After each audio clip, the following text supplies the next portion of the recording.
Oh, hey there, folks. You're listening to part 2 of 2 on Service from Hell with comedian Erick Hellwig.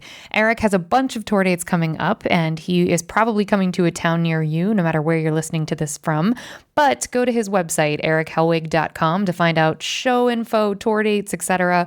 We do mention specific dates and cities at the end of this episode, and we mentioned them at the end of the last episode, but we're just giving him some shouts here just because you might be listening to this around the time that you get to see him. And if you're in Paris, Texas, or Idaho, or Japan, I don't know where the hell else he's going, listen to the episodes at the bottom of each one and you will find out. And visit erichellwig.com for more info. Thank you folks so much for listening. Enjoy the show.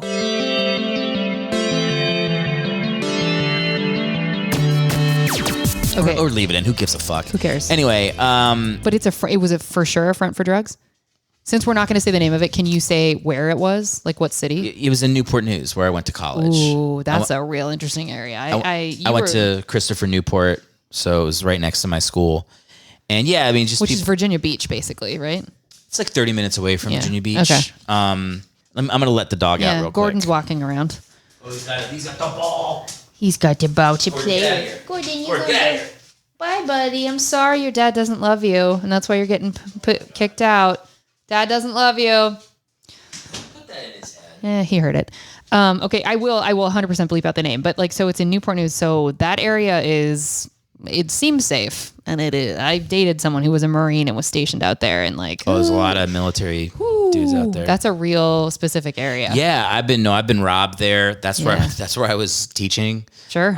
Sure. They got I think it's different now. I think it's kind of changed a little bit, but they've definitely got the whole wrong side of the tracks thing going on there. Yeah, in 2014 it wasn't all that different. That's when I was there last. No. I like the people down there, but it was the place I was working it was a very sketchy job.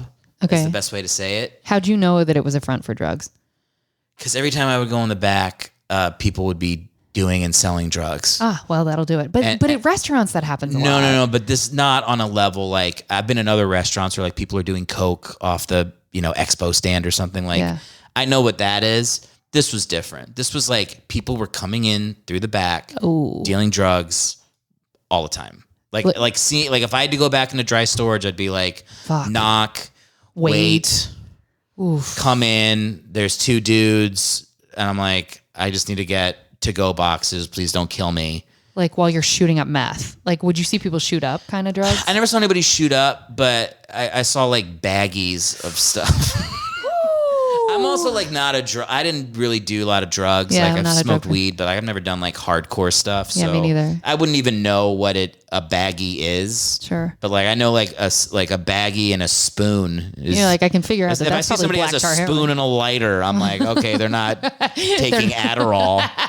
So I know that bad things were about to happen. Yeah.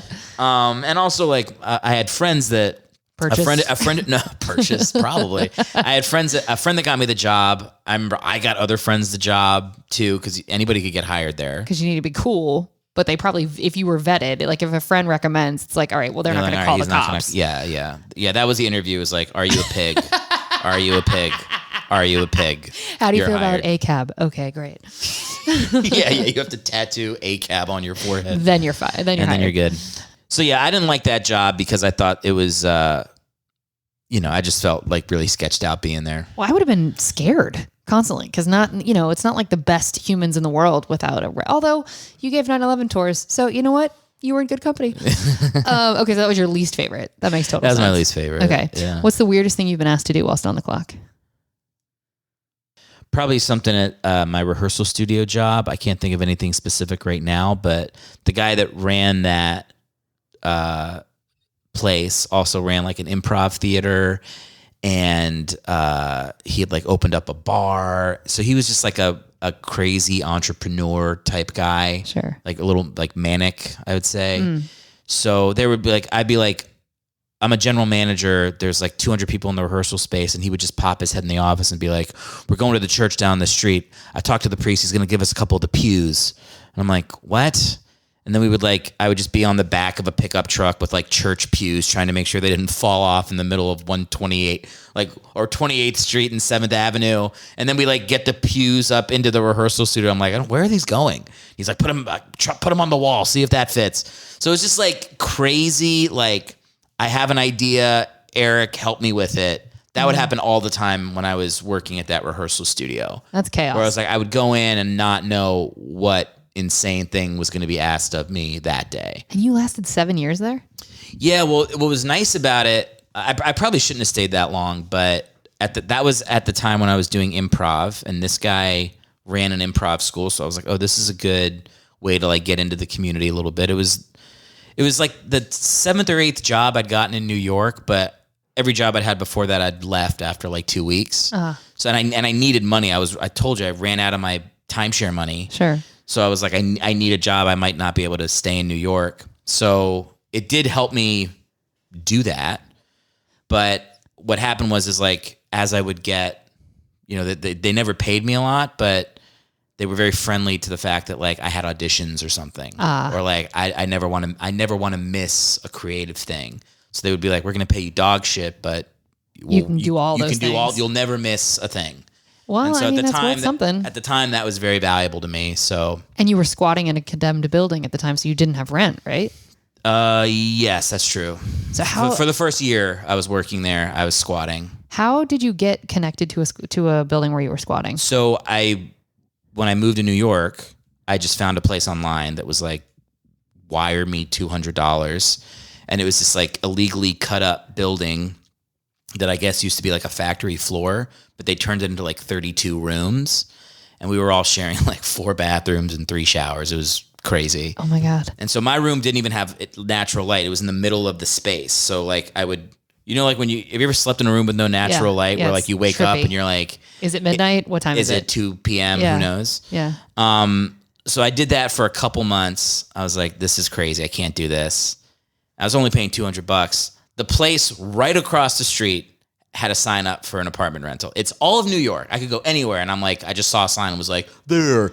And so I just moved across the street to like this place I could not afford that was like $2,000. I just knew I was such an idiot. I knew nothing about rent. So I rented out this super nice apartment.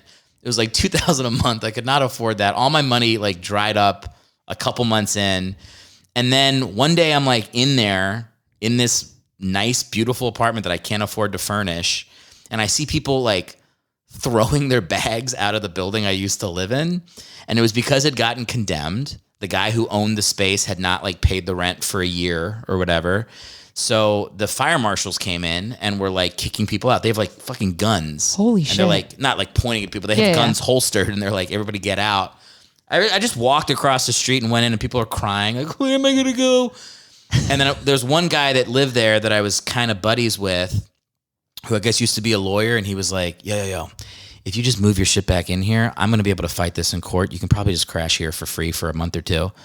And I went, perfect. And like, as people are leaving, I packed up some of my stuff and just moved back into the condemned building. How'd you get out of the lease at the nice place? I don't remember. I think I might have gotten a co-sign. I honestly don't remember. Okay. Maybe somebody else moved in. Or maybe I subletted it. I think I subletted it. Oh, okay. It was a really nice apartment. Yeah, $2,000 a month though. That's insane. As an artist, but this is in Williamsburg. So Williamsburg. By the way, the reason I lived in Williamsburg, is because I had moved from colonial Williamsburg, and I was like, oh, it's called Williamsburg. I know that. I'm so dumb on this. Like, the logic of how I lived my life is really showing through. Yeah. You're meant to be famous because you've lived and survived a lot of situations that most people would be dead in. Anyway, so like I moved back in being like, I need to save rent for a couple months. And I think I was subletting the place. And I ended up just staying for the rest of the lease, like the 10 months. So I stayed, I squatted in a condemned building when I had a lease, right? I could look into my old place, but somebody else was staying there. And then I kept staying there. Like I stayed there for I was close to a year and a half. So someone was paying the electricity and the water and all of that. Yeah, my former lawyer friend, who had obviously hit a rough patch in his life, and that's why he was there in the first place. Seems like it. But he had like called the energy company or whatever. It was like, you can't turn the power off. Yeah, because like the squatters' rights in New York are insane because they used to just treat people so poorly. Like it goes back to like the tenement homes and people just dying in the street in New York, and like when pit bulls used to guard children. So you can fight that stuff if you know how to do it in court. You can just keep getting continuances and they can't kick you out. And you can approach the people that are keeping the heat on and everything. And be like, you have to keep it heated. So what we did is like, the compromise, I guess they struck was the interior rooms. Sorry. Good, your phone's on. That's exactly what you want. That's a good thing for your podcast. I'm keeping that in too. The interior rooms in this space that got condemned, that's what was condemned. You can't live like that. But the spaces on the side had windows, and they were like, people can stay in the windows, in the window rooms, of which there were 12. But the interior rooms, nobody can ever go in those. Because it's a fire hazard? No one can sleep in there. Yeah, because it's a fire hazard. You would burn. Yeah. So the fire marshals would come back like once a month and check to make sure there were no beds in those rooms. Wow. But we all just used those rooms as our closets. Amazing. Because you would open up your little window, like 8x8 room, and 3 feet away was the door to the interior room. This is the best situation ever. The room that I stayed in New York for the first 2 months or whatever, that didn't have light, that was my closet for the next, once I moved back in. So you were able to live there for a year and a half, not paying any rent at all. Yes. So then you were just going to open mics all the time. But why even work at all? I guess because you need to eat and do other things that cost money. You need to eat. Sure. And like we still were paying like the utilities and stuff. Oh, you would pay it? That's what he got us to do, is say, like, if we can pay a minimum on the amount that this other guy owed, they would leave it on. Oh, okay. Now, eventually they did turn it off, and that's when I moved out. Because you're like, I need heat, and I need electricity. It was like a bunch of like hipster people there. It wasn't a great crowd. Yeah. It's fine. I live with like murderers in Newport News, but I was like, the hipsters got to me. I couldn't do that. Woke idiots. So I had to move out of there. But they were like, I remember they turned off the hot water, and it was December, and they turned off the heat, and people were like, we'll just light candles. And I was like, the whole fucking reason this place is condemned is because there's no way to get out. Yeah, it's a fire hazard. Yes, you can't light, you want us to all light individual candles in our room. Awesome. Real smart. And so that's when I was like, I gotta go. This is insane. So where'd you move next? I went from Williamsburg. I moved to Harlem. Oh, and I lived in Harlem I was only in Williamsburg for like a little less than 2 years, and I was in Harlem for 7 years. Yeah, I like Harlem a lot. Harlem was the longest I ever lived anywhere in my life. Oh, really? Oh, yeah, because you're a military child. Yeah. I'm checking in on time, and do you need to? I have no. There's okay, great. Because I love that you're telling all these stories. Okay, so actually, now that I say that, I have to get out of here in 10 minutes. Okay, I just realized. Sorry, are you serious? Yeah, is that okay? How long does it usually go? Not usually this long. So you've just been telling stories. So let me start burning through then. You have to leave in 10 minutes. Okay. Have you ever told a customer to fuck off? No. Okay. How many bodily fluids have been on your person whilst you were on the clock? You didn't bartend, so I don't know. Would you have, I guess as serving, you maybe had people. Nobody vomited on you? None of that? Okay. Do you tip? Yes. How much? Between 20 and 25%. If the service sucks, I'll do 10 or 15, and I'll say why. Okay. Which is douchey. Well, but if somebody's like, because when it's the waiter is fucking up, because I used to fuck up. Yeah. And so if somebody's like rude, it's only happened a couple times where I'm like, bro, I didn't leave you what I should have. Because you were rude to my wife, whatever. Like she hates it when I do that, but I'm like, I'm gonna let you know. Sometimes I feel compelled, like, if you were straight up being disrespectful, I would do that. Okay. And so do you ever not tip at all? Like put a big fat zero? No.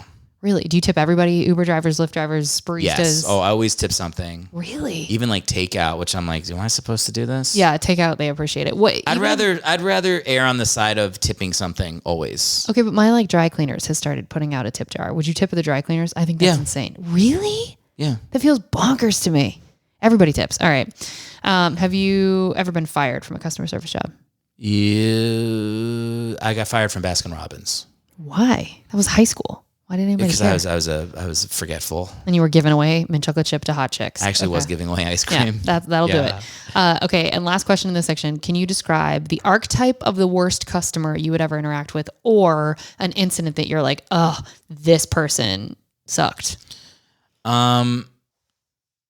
The worst person, obviously, like in a waiting tables thing, is somebody who's really demanding and then doesn't tip. That's obviously the worst. Yeah. Like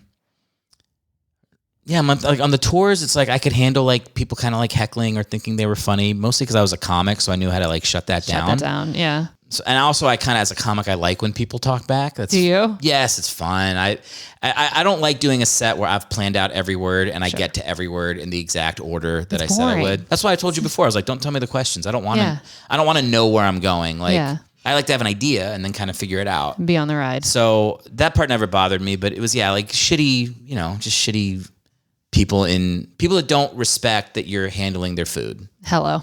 Okay. Yeah. Well, now we're moving on to the good stuff. We hoped you saved room for dessert.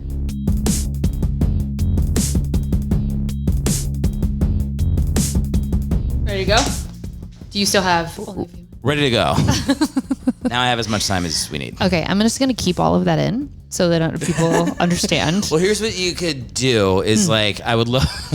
I liked it like at the... I've told like a million stories that have no end, and then I'm just like... Yes, no. We can go back. That would be great. Okay, I do want to know, does it matter if will that mess up sound? The door? It might, yeah. Okay. I want you to know that when you were gone, Gordon gave me his paw. And so now like I have to take him with me. So now I own your dog. So he just he was like, boop. And then I was like, okay, I'm giving you your paw back. And he was like, no. And I know it's an ownership thing. I know it means the dog owns you. And I was like, that's fine. That's fine. You can have me. It's a neediness thing. Yeah. Well, he's coming home with me. So say goodbye to your dog. Yeah. Okay. Then I am going to go backwards. So should we let them know what happened here? Yeah. Tell them what happened. No, I needed to help with the groceries. Oh, I didn't actually know that's what it was. Oh, okay. I was like, oh no, I have to finish in the next 5 minutes so I don't get in trouble. Well, that was nice that you helped your wife with groceries. Of course. See, you just redeemed yourself. You're less of a soundbite. Here's the thing. Yeah. I was just saying downstairs as I helped my wife with groceries. Well done. I'm a very nice person. Yeah. I'm not an asshole. No, you're not an asshole. But I have a switch in me. Okay. Where if I need to make money and I'm at a job, I'm like, I have to, this is like my life. Like I can't not sell you this timeshare. I can't not do this 9/11 tour. Like I have responsibilities. Like, well, do you think that is like an entrepreneurial thing of sort of earning money is earning money, and then who you are in life is different? Or do you think those two are linked? I don't know. Like the thing that I feel like, I do feel a little bad when I think back on my jobs. I'm like, the timeshare is rough. Like the timeshare is the one where I'm like, I wish I hadn't done that. Just because I like to think that I was very honest with people. I was be like, they're gonna try to sell you a timeshare when you're there. Like nothing. Oh, you would tell them. Yeah, of course. I mean, they're signing up for a 90-minute tour.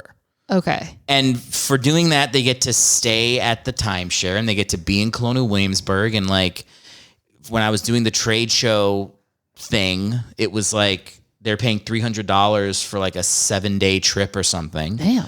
But that's because 1 in 10 people go on that 90-minute timeshare presentation and buy a timeshare. So it pays. It works. It works. Like it is an effective business model.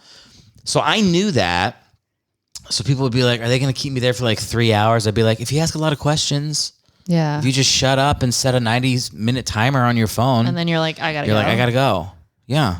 And they would let people just leave after. But here's the other thing is like, I would shoot people straight. I'd be like, go in there with an open mind, but like, don't buy anything you don't want to.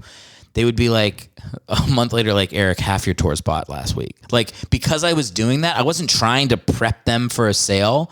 But because I was like, I'm a charismatic person, I guess. Yeah. It would make them more likely to buy because they're like, I like that guy Eric I talked to up in Cincinnati 2 months ago. That's where I'm from. You didn't even know that. I just picked it out of nowhere. Look at that. But that's so fun. I mean, that is true, right? Because it's like so much of sales is you're buying the person. Yeah, it's like Tommy Boy when he's like, Your father could have sold a ketchup popsicle to a woman in white gloves. Yeah, it's such a good. I watched it on Thanksgiving. That's a great movie. It's a great sales movie. Yeah, it is. Yeah, it teaches you how to do it because as soon as he gets authentic, he sells to every single person. As soon as he's like truck tire, and your wife gets it straight. It's like that's the shift where he starts to get into his authentic self. Okay. Anyway. Okay. So we're gonna go back a little bit. So then. What was the last straw that got you out of waiting tables altogether where you were like, I just simply will not be doing this job anymore? Or was there one? It was at the Melting Pot, and it was there was this waiter there that this is such a weird story, but I kind of like knew I wanted to do comedy. This is like I think I just graduated college or was about to graduate college. Is this Newport News or this is Newport News? Okay, Newport News. My senior year, so I've been there for 4 years. Okay, and I was working. This is my umpteenth waiting job, and there was this guy there that was like a really good waiter, and then in his side hustle, he was a rapper. Oh, sure. And he wasn't that good of a rapper, but he was a really good waiter. And I remember being like, I got to get out of here. Like, and not just this job. Like, I got to get out of Newport News. I got to move to New York. I had just gotten back, I think, from that thing with my ex where we were in New York for Second City. Yeah. And I was like, I got to get back there. Like, how do it wasn't far away anymore. Now I had done it. Like, I'd seen I can be funny on stage. Like, I can learn comedy. I can go to school basically for comedy. And then I went back to this place, and there was this dude that like had a passion, but he was like, remember he like showed us a rap song, and he was rapping about being a waiter at the Melting Pot, and he was like, yeah, I like to dip my meat in the cocoa vin, and I was like, I gotta go. In the same way, like almost, I've never done this before, but in the same way when I watched that improv movie, and I was like, I gotta get out. Yeah. I just like hit a wall where I'm like, nope. This is it for me. It's like a football player that's taken one too many hits. You're like, you just hit that last one. You're like, his career was over. I remember that guy, I was at a party, was smoking some weed. He showed me his song, and I was like, had to pretend to like it. And as soon as I remember him leaving the room and feeling like a weight off my shoulders of having to like not be embarrassed for him and being like, I have to take a job. I had to get a job that like, I know, almost like I can just make money and I can get the fuck out of here. Yeah. And then my friend had just started working at the timeshare place. We're at that point, we're like all about to graduate, with our useless degrees. So he's like, I can get you a job at this timeshare place. And I'm like, how much do you make? And he was really good at it too. So he made it like, he's making like whatever it was, probably $1,200 a week, which at the time was a lot. Damn. Yeah, for just like a 22-year-old, that's a lot of money. Street, yeah, just passing shit out. So I was like, yeah, I'll do that. And then I was good at it, and I got the promotion there. And when I got the promotion, I was like, I'll do this for a year. I had a date to move to New York that I'd set like 6 months out, and I was like, I will not live here by this date. And I remember they offered me a promotion at the timeshare place. They were like, we want you to do them everywhere. Globally. We want you to do this like every week. Like, you just be our East Coast trade show guy. And I was like, nope, I'll do it for another month, and then I'm moving. Wow. So it was like, I think that's what it is I'm not purposeless at my job. Yeah. Like, that's my chance to make money. I've worked a lot of commission-y jobs. So yeah, there's a part of my brain that just like flips, shuts off. And when I watch shows like Succession or like any type of character where they're like doing something evil, but they're still humans. Like when you watch it, they still have these like little flaws and idiosyncrasies that are relatable. People go, how could they act like that? I'm like, I know how they could act like that. I know what that is. Like, I didn't do anything on that level, but like, I get it. Like you separate a part of yourself to be effective at what your job is. Yeah. And if your job is to like, in the case of Succession, like for Roman Roy in the last episode I watched. Spoiler alert. Oh, sorry. Never mind. I won't do it. No, this will air well past that episode. Well, there's like an episode where he like basically puts like a fascist in the White House. Oh, okay. And it's like, but he's good. He's good at like, he's like, this is why it'll be profitable for the business. And you're like, how could you be that callous about the effects of what you're doing? But in the moment, you're just like, you get tunnel vision. You're like, I got a job. And you identify with that. It's an interesting, I'm not wired that way, but it's interesting because that's wired for success. It's chilling. And I don't like it about myself. And what I've forced myself to do is I only take jobs where I'm like, it's not a bad product. Because even the job I have now, I feel myself on the phone when someone starts saying no to me or that I can tell they're lying to me. I'm like, fuck you, you're going to buy this. Like, you're going to buy this. I'm not getting off the phone until you're giving me your credit card. But I'm selling something that I know will help their business. I'm not going to say the name of the company I work for, but too late. I got to beep 100 of other things. Okay, yeah. I know I'm selling something that actually helps people. Sure. And I know that you can afford it. You're just being a dick, but I have to be careful. I have to like control it in myself. Otherwise, I feel like I could be a person that pours shit in the water. Yeah, I feel like it's a fine line, right? Because it's like it is a skill. It's a fine line. Yeah. Yeah. It's like I don't know. It's a quality I have. Well, because so do a lot of people that are in entertainment, though. I feel like this could serve you into becoming more successful. I mean, like it's gross that I think like this, but it's like I know a couple people that can flip that switch and then they are relentlessly successful because they're like, yeah, I don't give a fuck. Like, not that they're like curb stomping puppies or anything, but they're like, there is something that switches in them and they're like, no, whatever I need to do. Tell me how to play the game. I'll figure it out. I'm not even, you know what it is like, it's weird. Like, I don't feel like I'm even that level of like, I always play the game. Like, cause I don't like, I mean, we don't get into politics or anything, but like, I'm not like a very like leftist person, but I don't know if you've noticed out here in LA, but like it leans a little left. Yeah. So like, if I was playing the game, I would be like, woke this, woke that. Yeah, like, sure. But I don't do that. I know people that absolutely do that, who I'll have conversations with, and I'm like, dude, you sound like a fucking Republican. But when I look at your Instagram, it's like identical to Charlemagne the God. So there are people that play the game that way. Yep. I don't really do that, but it's like when I'm in the moment, I almost look at sales or like sometimes customer service or even stand up as like me versus someone. Sure. Like in that moment, I get competitive. Yeah. And I'm like, I have to win this battle that we're having. And yeah, like in the case of like timeshare, I'm like, you're selling people a fucking invisible product. Sure. Like it can fuck up your life and your finances if you buy something like that you really don't need.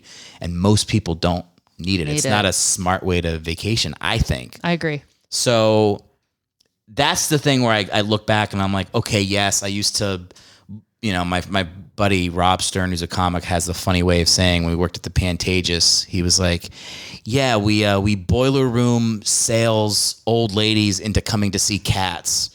Like we're literally like selling Broadway shows and being like, look, Rose, are you pulling my chain here? You're going to get off the pot and take a shit, whatever. Like like hard selling people, but it's cats. It's like you're going to go to a show. A grown man's dressed like a cat's going to pretend to pee on your leg. Will you quit talking shit about, I also love cats. So look, the point is like, I've put myself, I know my weakness. Sure. I know that like when I turn that switch on, I'm driven. Yeah. So I won't work somewhere if I think the product sucks. So did that serve you with AGT?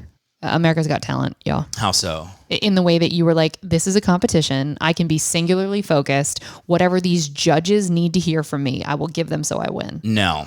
Okay. Why not? Because that was more of like, when I was on AGT, I did a character. I played Death, I did it's like a one-man show that I had done in New York, and I felt almost more like that was acting. Like like Death was telling jokes. It was like Death doing stand up on the show, and it was very clearly like gonna bomb. Like that was the point. That was the point. Okay. But I was like, I kind of viewed it like I was acting.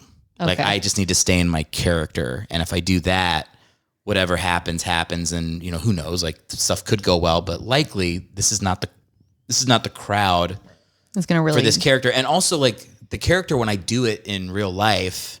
You know, I made a TV pilot with the character that I funded myself, and then I did the one-man show, and I had an Instagram page for him. He's been in a bunch of iterations. A lot of people don't laugh at it; they just stare horrified, and like you really like. That's one of the interesting things about doing the character is like people laugh during setups of jokes, because they're so uncomfortable. It's like everybody's just mapping their own death thing onto the character, so it's like it's really an unpredictable way that audiences react. So I knew that when I went on AGT, like just don't like, my goal was that they wouldn't get, because they can cut it to look like anything. I was like, just don't like be mic'd and go take a shit and be like, I'm so scared. I'm so scared. And then be mean to a producer on the way out to stage. And they're like, we got him taking a dump. He fucked up.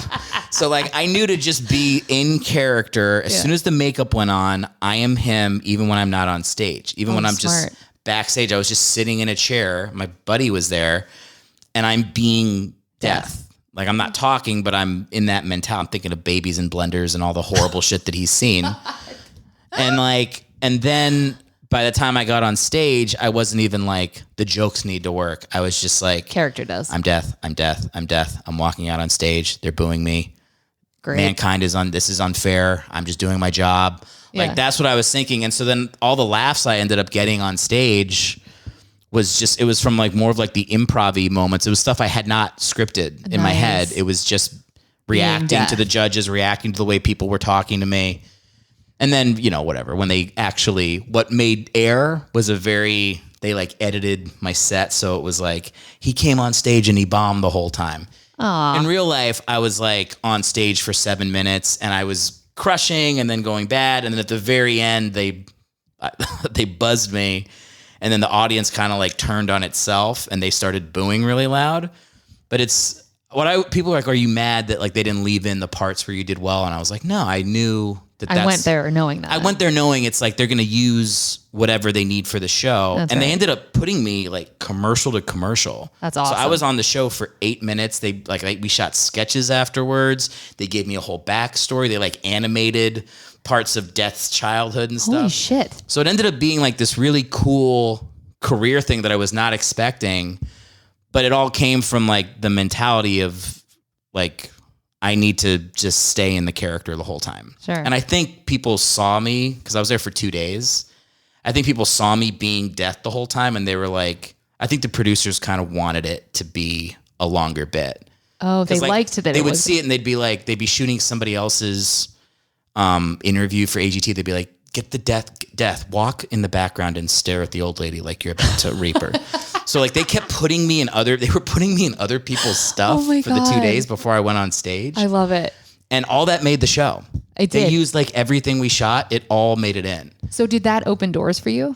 Yeah, a little bit. Like there was like a month where if I said, book me on your show, I'm Erick Hellwig, I was Death on AGT, people were like, yeah, come do the show. And like people would show up just from saying Death on AGT. Holy shit. Because it had like a moment of being virally-ish. Yeah. But then that went away. Yeah. But it was like, I mean, even now when I tell the story, people are like, you fucking went on AGT and got booed off. And that was your goal? And like, that was successful? Yeah, and I'm like, yeah. And it's like a whole, I had, the night it aired, I had like probably like 80 people text me like, is that like friends from college being like, is that you? Is that fucking you, dude? That looks like you. There's no way that's you. Like it's 100% me. People watching with their kids, like that part of it was really neat. Like that's artistically, neat. It felt validating, Yeah. So would have been cool to win, but I wasn't expecting to win. And I feel like I accomplished my goals. This wasn't the question. The question was, okay. Why aren't you a psycho when you were on AGT do whatever it takes to win? Because you knew you weren't going to win. I feel like creatively, I'm very earnest and I'm a good person. See, I feel like you need to switch into some of that like sociopathy for career wise, because I think that'll get you ahead. I have thought that many times. Yeah, I mean, if I know people who do that. I do too. I know some of them are very successful people. Same with some of my friends. Some names you'd have to bleep. 100%. Some people who say the thing that you say to get the job. To get the job And you just put the words in the mouth of a person that doesn't say what you believe. God, I wish there was a piece of me that could tap into some of that. I couldn't because I wouldn't enjoy myself, but the people that are doing it are getting that's not the only way to get ahead. No, the best part about this is pretending like that's the reason why I haven't been successful. It's not that I was squatting in condemned buildings. Nope. It's not my own tap into sociopathy. Not going to therapy until I was 30 or thinking that you're gay because you drink water. Like just all this stupid shit that's run through my brain and how immature I was. I just have too much character. Yeah, that's what it is. 9/11 tour guys got too much character. Yeah, exactly. All right. Exactly. Well, okay. So then I didn't ask this before, but have you ever been stiffed? Like not someone walk out on the bill, but like a big fat zero on the tip line for you? All the time. Really? All the time? Oh, at rainforest. Again, foreigner people would come in and be like, great service. Yeah. Thank you so much. Our trip was amazing because of you. We'll remember you because of you. Yeah.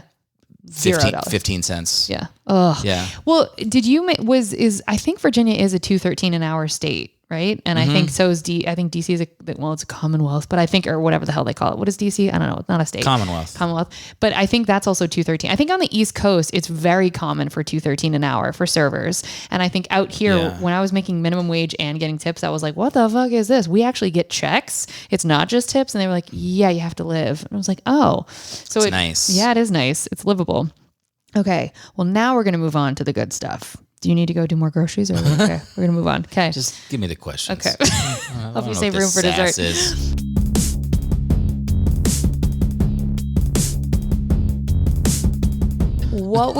We're in the nice part. Be nice, Eric.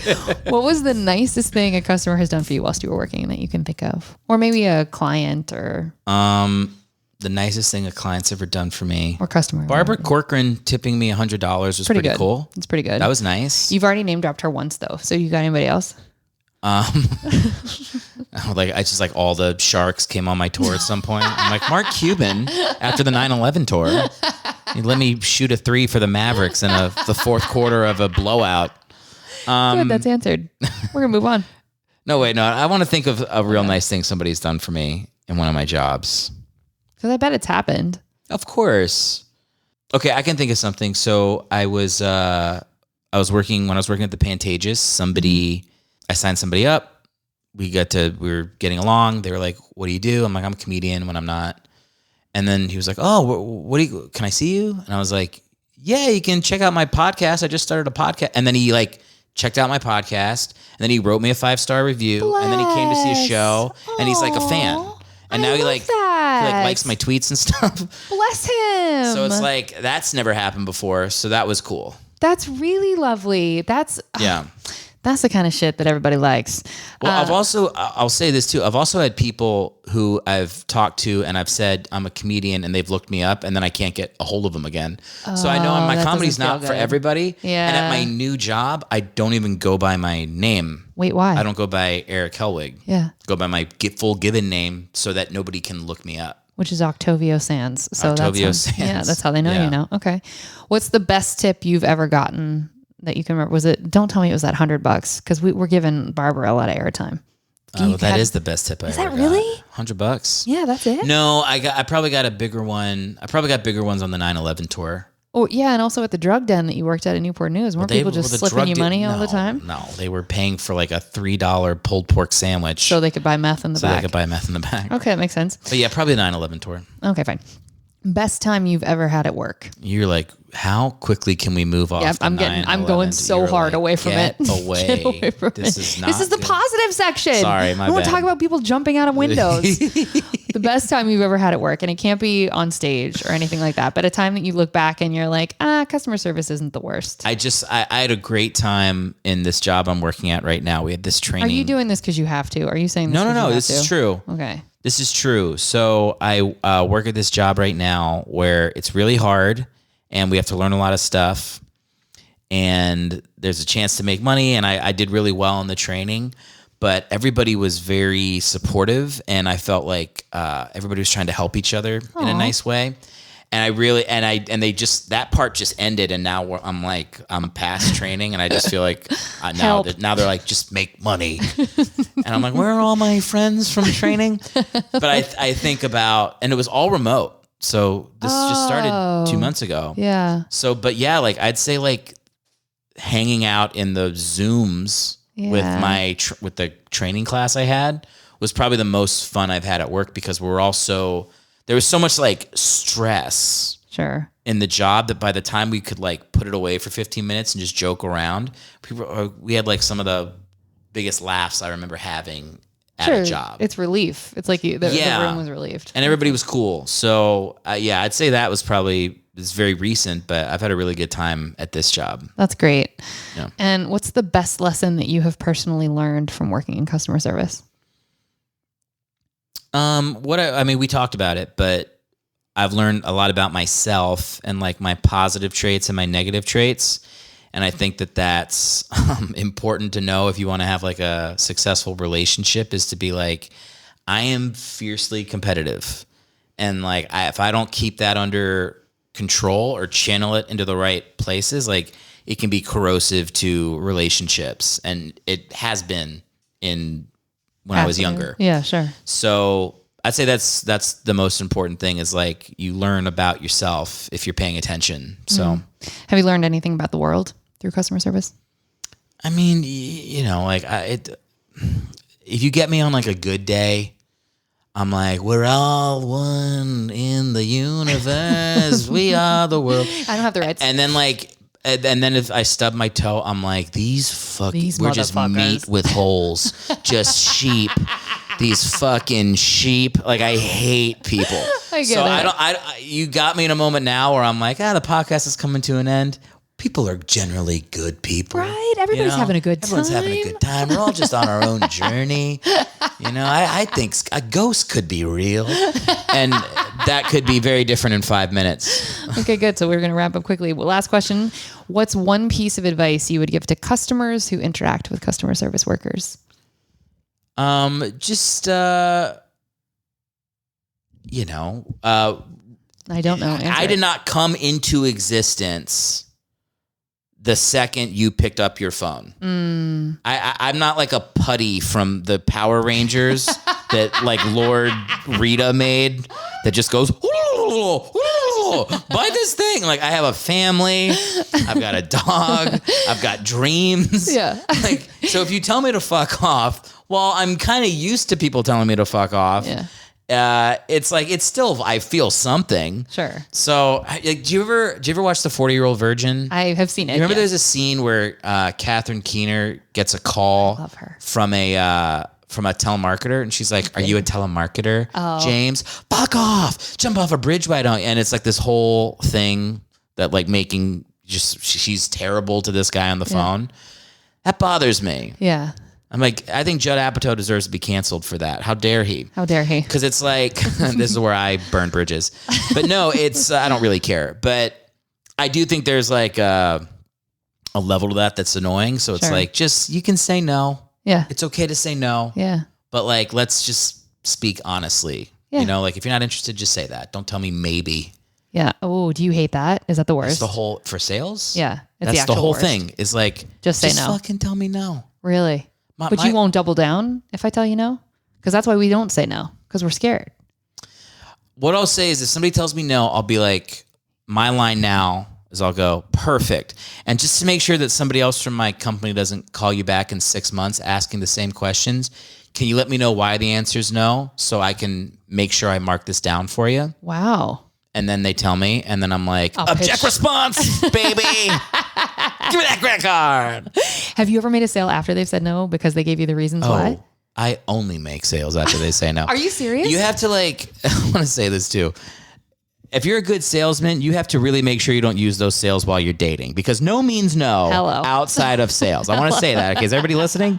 No means no outside of sales. Got it. In sales, no means go fuck yourself. You have to say no at least 4 more times. Really? Yes. This is why people say maybe, so you leave us alone. But go ahead. But here's the thing. What is true is that I do keep the notes. Why am I lying? This isn't true. If somebody says no 5 times, I just go, okay, fine. I close it, and somebody could call them back a week later. I don't give a shit. Yeah. So the truth is like, are you actually? Why am I doing this on this podcast? The truth is like, does this actually make sense for what your business is? Like, tell me the real objections, because sometimes it really doesn't make sense for someone to buy something. Okay. And other times it really does. Like, there's sometimes I'm like, my company makes websites for, let's say, a general contractor in Omaha. Sure. And I talk to these guys and they're like, yeah, man, I haven't had a website for 12 years. I'm doing good, man. I got my pipelines built up. 8 months. Can't even take work on right now. Turning people away. I'm like, okay. And then the next breath they go, $200. I can't afford that. I'm like, well, which one of these things is true? Yeah. You're clearly full of shit. Yeah. And the fact that you don't have a website and it's 2021 and I'm literally looking at the general contractors in Omaha right now, I can see your competition. And I can even go into their little profile. I can see how many leads they've gotten in the last couple months. So I fucking know you're getting your ass kicked. I'm looking at the numbers. It's not even hypothetical. Wow. So that's like the point where I'm like, when someone tells me no, I'm like, you're lying. They're not lying. They're just being stubborn dickheads. And they're a lot of these guys are like very set in their ways. Sure. And they're like, I don't need a website. I do everything pen and paper. And I'm like, bro, it's 2021. We'll build you a website. It's like $40. Like, what are you talking about? Yeah. I could pay someone to do my own website. I used to, but until I learned how to do it myself, I was paying someone to fucking host a website for me. Sure. So like, that's the part where I'm like, it's good to be selling a product that's actually good, because when you, in timeshare, when someone says no, and I would press through that, they would buy it and I'd be like, or they'd go on the tour, I'd be like, ick. Yeah. Maybe they shouldn't have done that. Yeah. But with this, I've never sold it to someone and been like, got them. I go like, good. They're going to make money. Yeah. Their business is going to be better. If a guy's telling me like it's a family business, man, I'm passing this along to my son, I'm like, well, then you're going to need a fucking website, because you're not going to be around in 10 years with no website. That's right. So that's how I sleep at night with the current gig. Okay. So a piece of advice you would give to people that interact with customer service workers is like, just a no, be firm in your no. If it is a no, let it be a no. And if you have a good reason for it to be a no, which can be, is it okay to be like, no, I just don't want it? Here's my real advice is give me your credit card. Okay. How can people get in touch with you, Erick? Give me your credit card. Yeah, we're wrapping up. Okay. So how can people get in touch with you? Good old, the socials, your website, like I can't believe you got the URL with your actual name. I'm so jealous. Oh, erichellwig.com. Yeah. It's because it's spelled weird. I guess so. You go to erichellwig.com. My podcast is there. All my socials is the same. Say the name of the podcast again. So the podcast is called Bring in the Backups. Did you say what it was? Yeah, I did up top, but I wanted you to say it again. Okay. And do you have like sports fans that listen to this, you think? Yeah. I mean, your last guy was a football player. Yeah, that's right. Yeah, we have sports fans. I like you were like, he's world famous from playing tight end for the Long Island Horned Sharks. I'm like, what the fuck is that? You made it sound like he was in the NFL. He clearly never played it down. Juco. Yeah, just terrible. Anyway, good for him. I'll make sure to have him on my podcast at some point. So my podcast is about every episode I focus on a backup quarterback from the mid 90s, and it's really more of like a comedy show, but there's a lot of like nostalgia.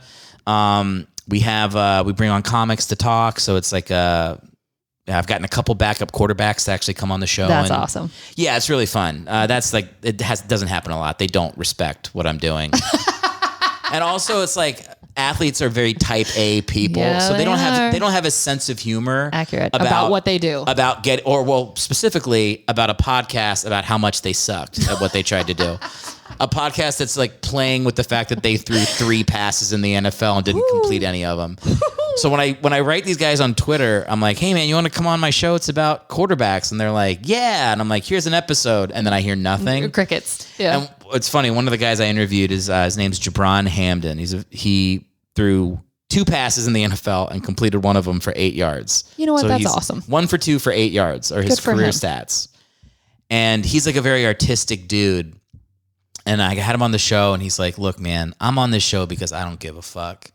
And because I make art now. And I love that so much. But the reason none of these quarterbacks are really coming on your show is because these guys like don't think it's funny. They don't think of themselves as backup quarterbacks. If your show was called Bring in the Starting Quarterbacks who were unfairly made to be backups by circumstances outside of their control, every one of these motherfuckers would be on your show the next week. I love it. So because I've literally anybody that I've talked about on my show, I've reached out to do the show. And it's a no. 2 guys have said yes. Yeah, sure. So yeah, with that said, it's a really fun show. Yeah, erichellwig.com if you want to support it or bring in the backups on any type of, Facebook, Instagram, social media. And for our regional listeners, where can are you doing stand up around LA or are you touring? I mean, I guess with your job. I do have some tour dates actually. You do? Yeah. Where are you going to be? So this will air in 2022. So do you know when? You tell me. I mean, do you have tour dates that'll be in January? I do. I'm going to February? be in San Francisco for San Francisco Sketch Fest on January 7th. Good for you for getting into that. That's a big fest. That's a big fest. Yeah. I'm going to be in Idaho on January 22nd. Okay. I'm doing the Moscow Comedy Night, which is at some hotel. Okay. But if you're in Idaho, I imagine that's the only thing happening that night. So easy. Don't talk shit about the place you're about to go. Hear that, Idaho? Just the only thing happening within a 200-mile radius. Rude. I'll be there. So rude. On January 22nd, 6 o'clock and an 8 o'clock show. Okay. Then I'm going to be in Paris, Texas for the Tower City Comedy Festival. That's January 27th through the 29th. Okay. And then I'll be in Hawaii in February for the Aloha Comedy Festival. Ooh. That's February 24th through the 27th. Okay. So San Fran, okay, Idaho, okay, Texas, and Hawaii all coming up at the beginning of 2022. Okay, well then this will just be the first episode back from holiday break. We'll just make you up top in January. So you can get some promo. Yeah. Because we do have listeners in Hawaii, oddly. Not oddly. Nope. Don't say that, Kate. Edit that out. We have listeners in Hawaii. Leave it in. Yay. No. Okay, let's have an intervention for you. No more editing out the mistakes. People like the mistakes. I know. I keep getting told this. I keep getting told this. It's gritty. Yeah. But what about this thing that people do? Leave it in. It's so irritating, though. Look, I told you. I'm going to give you the advice I gave you before we started. If you leave it in, when you're listening back to it, you'll go, I smack my lips 4 times. The next podcast, you'll do it 3 times. But what about 2 times. What about the guests though? I'm doing it more for the guests because I'm perfect. I don't Fuck the guests. Okay. You think of all the work that you're doing. So much work to give me. Right now, I get to be in front of your audience. That's right. Like you're doing so much for me already. If I can't stop myself from smacking my fucking lips, that's on me. That shouldn't be extra work for you when you've already given me a platform and you've shared your hard work, and now I get to enjoy the spoils of that. You're giving them too much by giving them your time. Okay. So don't just fucking air it. I mean, obviously cut the part out where I put the groceries away. Oh no, that's staying in. That's horrifyingly 100% bad. Staying in. No, I appreciate that. That's a good reminder. It, but you have to your time is valuable. That's right. And if they suck on Mike, they suck on Mike. Yeah, that's true. That's true. Fuck them. Fuck you. That's right. Who cares about my guests? Look at that. Perfect. Well, folks, we're going to drop your checks now. Thank you so much for listening. If you want to help us out here at Service from Hell, we'd love to have you subscribe, rate, and or review the show wherever you listen. It will help us reach more people that need to be schooled on the art of being kind and will be catharsis for those of us still working in the industry. If you want to get in touch with us here directly at Service from Hell, send us your receipts to servicefromhellpodcast@gmail.com. We'd love to hear from you. Remember, if you can't afford to tip, you can't afford to go out. So don't be garbage and be good to people. It's easier that way. Thanks for being on, Eric. Appreciate you so much. This was really fun. Yeah. Thanks for having me. Yeah, this was great. Well, folks, find Erick Hellwig. All the stuff's going to be in the show notes. You folks are used to doing this, and thank you all so much for listening. Good night.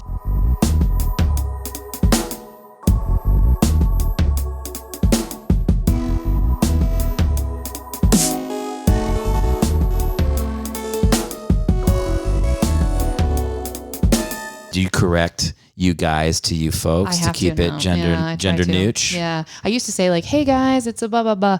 And now I'm doing the folks thing but I will say, listen, I totally honor that the people that identify truly as non-binary, but I can tell you this much.